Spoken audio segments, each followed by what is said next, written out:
Garbėsiu Kristui. Šiandien kaip niekad Šiluvoje kvepia piligrimystė. Kvepia žmonėmis, kurie iš visų Lietuvos kampelių ateina į Šiluvą. Aš vis kartoju žodį ateiti. Tada ir pasikalbėkime, ką reiškia pasirinkti eiti. Ką reiškia piligrimystė. Piligrimystė visuomet yra vidinė ir vidinė. Gali atvykti į gražią šventovę, gražią vietą, bet tai svarbiausia tai, kas viduje vyksta. Ir kartais labai paprastoje vietoje, man keliaujant daug šventoje žemėje, būna, kad žmogus, žiūri gražios vietos, nieko. Po kelių dienų kažkur tai jis ašarom paplūsta, sako, aš čia dabar, man tai paveikė tiesiog visam gyvenimui.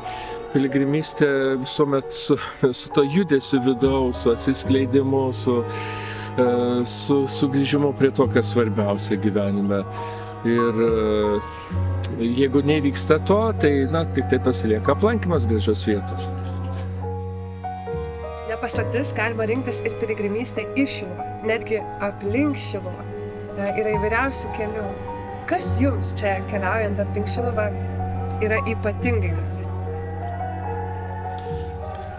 Su Šiluva ypatingas ryšys, tai man viskas gražu yra ir gera, ir tam tikras namų jausmas ir Marijos kaip motinos jausmas.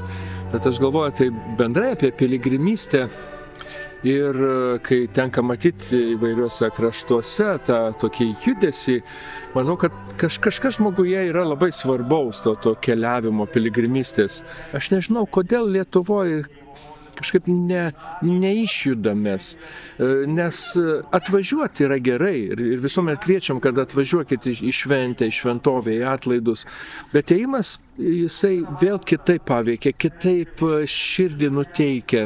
Ėjimas, kai reikia žingsnis po žingsnio artėji, mąstai apie tai, meldiesi, eini su kitais, bendrauji su kitais. Ir ateini į tikslą ir tau rodo kaip gyvenimo tikslą, kur tu taip pat per gyvenimą keliauji, kad tu nesi pasivaikščiojime gyvenime, ar ne, šiek tiek į vieną pusę, šiek tiek į kitą, ne, yra kelionė gyvenimu. Tai labai troškimas mano būtų viskas kart didesnis, kad susidarytų tradicija, gal reikėtų daugiau paskatinimo ir kelionių į šventovę, į šventą vietą Lietuvoje. Ir tokiu būdu tie žmonės, kurie dalyvauja, jie laimi, jie praturtėja, jie apdovanojami yra. Čia ne tiek dėl pačios šventovės, kad į ją kažkas tai ateitų, bet dėl tų žmonių, kurie negauna to, ką galėtų gauti keliaudami.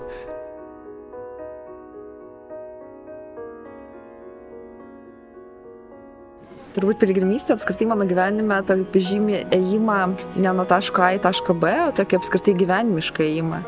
Ir kaip čionais ne kartą yra turbūt tiek arkivyskupas Lionginas, tiek kunigas Erastas Murauskas yra sakęs, kad tas tikėjimas yra toks tikėjimas. Ir aš ilgą laiką man būdavo toks, kaip tai tikėjimas, tai kažkaip tokį yra tik eiti. Ir po to supratau, kad gyvenime mes dažnai bėgame nuo taško A į tašką B, nuo projekto prie projekto.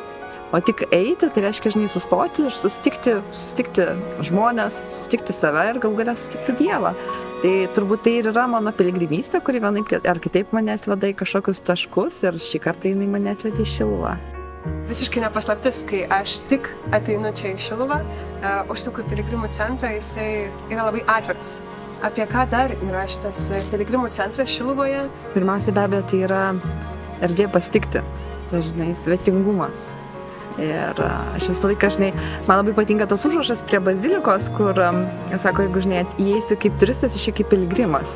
Tai už tai mes čia ir esame ir tikintiem, ir piligrimam, kurie eina savo piligriminės kelionės, ir tiem, kurie dar ieško, ir turistam, religiniam, kultūriniam, kokie bebūtų.